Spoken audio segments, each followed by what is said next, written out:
Welcome to Agasya predictive technique.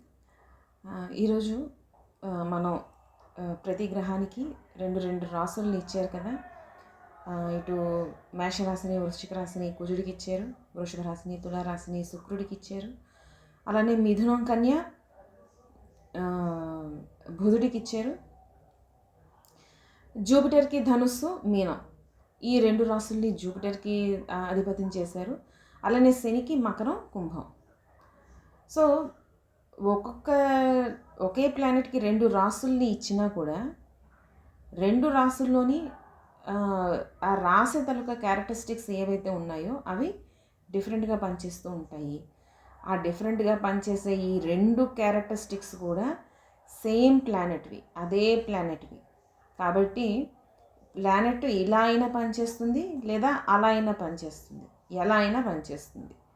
ఈ కాన్సెప్ట్ని తెలుసుకోవడానికే ఒకే గ్రహానికి రెండు ఆధిపత్యాలు ఇచ్చినా కూడా రెండు ఆధిపత్యాలు ఇచ్చేటప్పుడు ఇవి ఎలా పనిచేస్తూ ఉంటాయి అన్నదే కాన్సెప్ట్గా తీసుకొని మనం ఈ సిరీస్ చేస్తున్నాం అన్నమాట. ఆల్రెడీ కుజుడు, వీనస్, మెర్కురీ ఈ ప్లానెట్స్ అయిపోయాయి. ఇప్పుడు Jupiter as a lord of Sagittarius ఎలా బిహేవ్ చేస్తుంది, అలానే as a lord of Pisces ఎలా బిహేవ్ చేస్తుంది, వీటి క్యారెక్టరిస్టిక్స్ ఏంటి, పాజిటివ్గా ఉంటే ఎలా ఉంటుంది, నెగిటివ్గా ఉంటే ఎలా ఉంటుంది, ఇవి చూద్దాం. As a lord of Sagittarius, ధనుస్సు రాశికి జూపిటర్ ఎప్పుడైతే అధిపతి అయ్యాడో, ధనుస్సు అనే పేరులోనే ఉంది. మనం ఇంతకు ముందర సాజిటేరియస్ గురించి డీటెయిల్గా మనం అసలు ఆ సింబలైజేషన్ ఆఫ్ సాజిటేరియస్ మనం ఏం చెప్పుకున్నాం, బాణం. సో వీళ్ళు వాళ్ళకు ఒక ఎయిమ్ ఉంటుంది, వాళ్ళకు ఒక టార్గెట్ ఉంటుంది. ఆ టార్గెట్ని రీచ్ అవ్వడానికి వాళ్ళ ఎనర్జీని, వాళ్ళ విజ్డమ్ని రకరకాలుగా ఖర్చు చేయడానికి వీళ్ళు ఆ టైంని స్పెండ్ చేస్తూ ఉంటారనమాట. ఎందుకంటే సహజ జాతక చక్రంలోనే ధనుస్సు అన్నది నైపుణ్య యోగం ఉన్న రాశి. అట్ ద సేమ్ టైం 9వ రాశి అంటే హయ్యర్ ఎడ్యుకేషన్ అనమాట. వీటితోటి ప్లస్ అక్కడ ఉన్నది జూపిటర్, ఎథిక్స్కి కారకుడు జూపిటర్. ఫిలాసఫీ, ధర్మం, న్యాయం, అలానే విజ్డమ్, బిలీఫ్ సిస్టమ్, అంటే మతం ఏదైతే ఉందో బిలీఫ్ సిస్టమ్ అనమాట. ఏ దేశానికి వాళ్ళ నమ్మకాలు ఏవైతే ఉంటాయో అవి. అలానే ధనానికి ఈయన ట్రెజరీ అధిపతి, సకల విద్యలకు ఈయన హెల్ప్ అంటే సకల విద్యలు సకల విద్యా పారంగతుడు అని అనొచ్చు.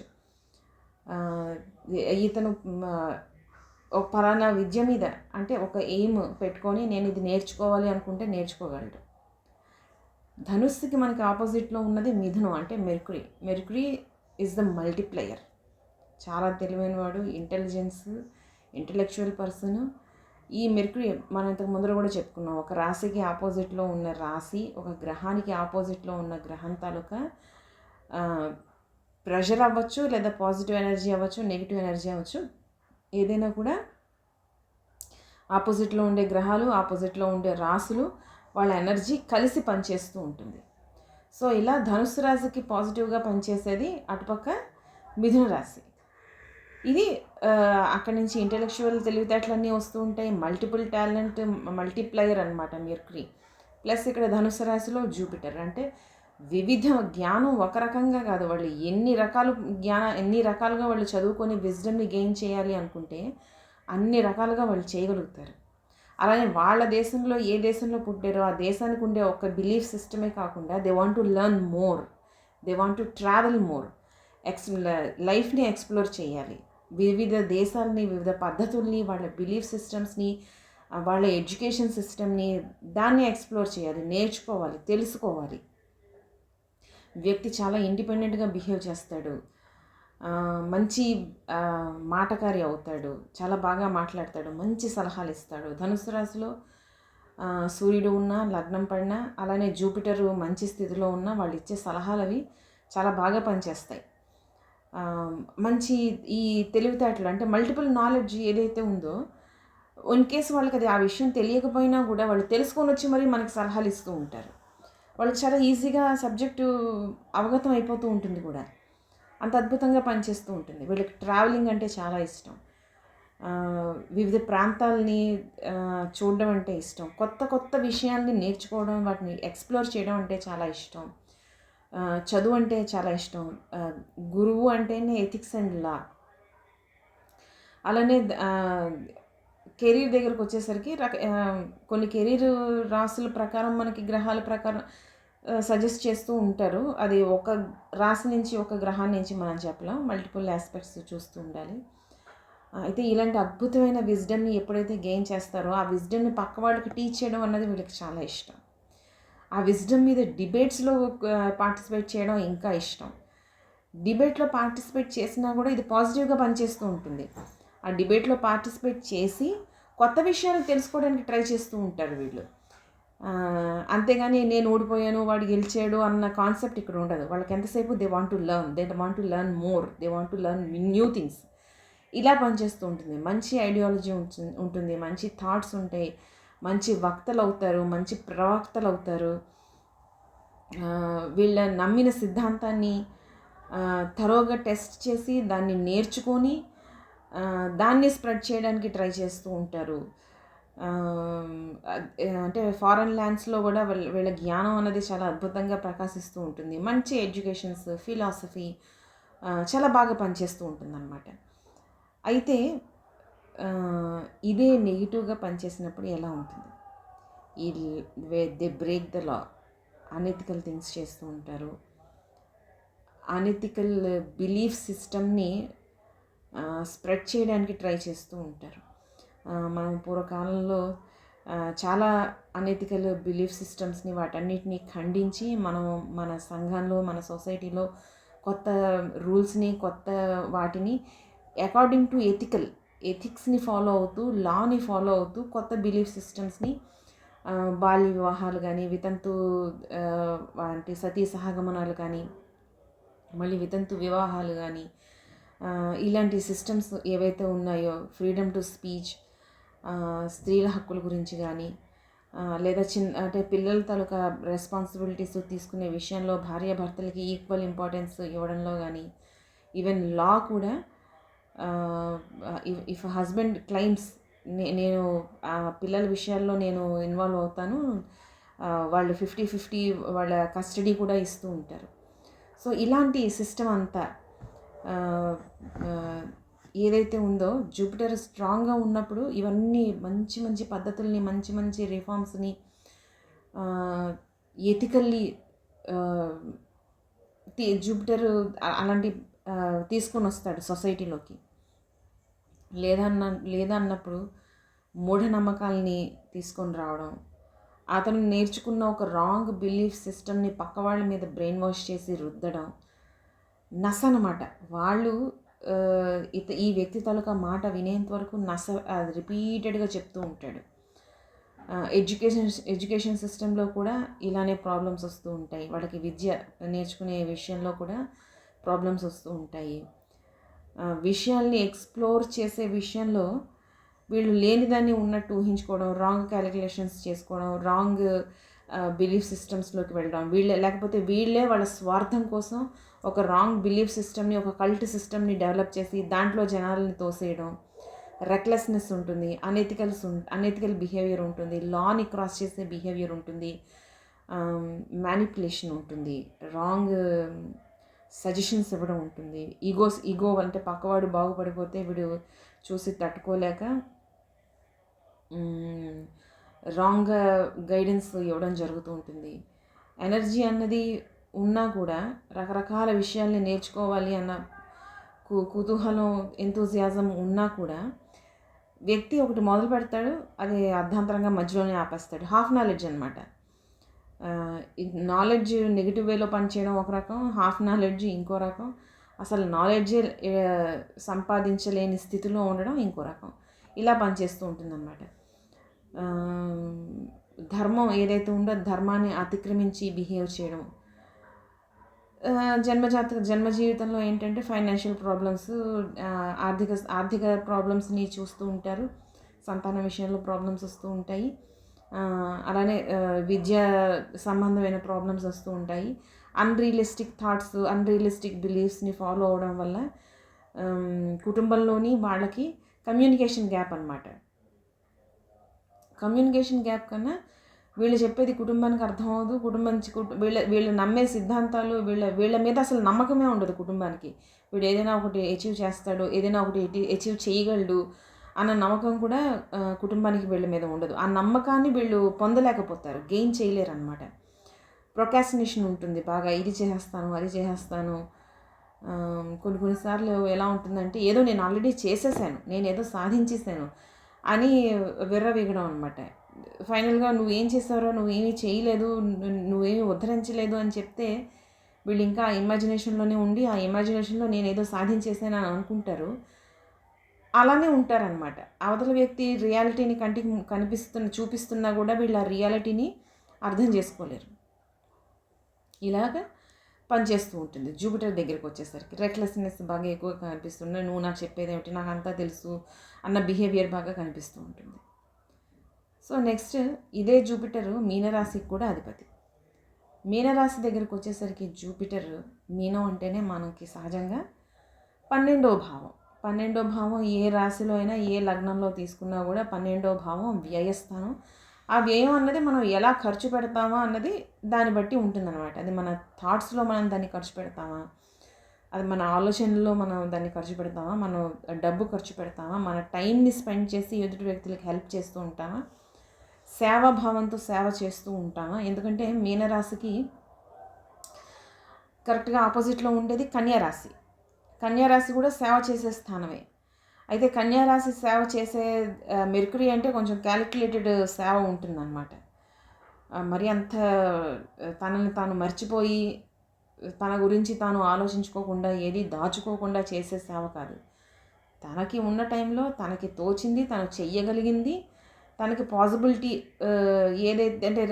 ఏవైతే దగ్గరలో తను చేయగలుగుతాడో అవి చేస్తూ ఉంటాడు. కానీ జూపిటర్ దగ్గరికి వచ్చేసరికి అక్కర్లేని త్యాగాలు, తన తాహతకి మించిన దాన ధర్మాలు చేసేయడం, పక్కవాడి దగ్గర నుంచి అప్పు చేసి మరీ వీడికి దాన ధర్మాలు చేసేస్తూ ఉండడం, ఒక రకమైన కంపాషనేట్ నేచర్ కనిపిస్తూ ఉంటుంది అనమాట. అది ఇన్కేస్ అది నెగిటివ్గా పనిచేసినప్పుడు. పాజిటివ్గా పనిచేసేటప్పుడు వీళ్ళు తాహతని ఎరిగి దానం చేస్తూ ఉంటారు.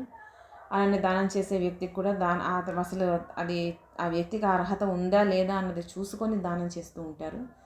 అలానే ఇది న్యాచురల్గా 12వ స్థానం జలతత్వ రాశి. వీళ్ళకి మంచి ఇంట్యూషన్ పవర్ ఉంటుంది, మంచి ఇమాజినరీ పవర్ ఉంటుంది. మంచి మంచి పోయట్స్ కవితలు రాయొచ్చు, కథలు రాయొచ్చు.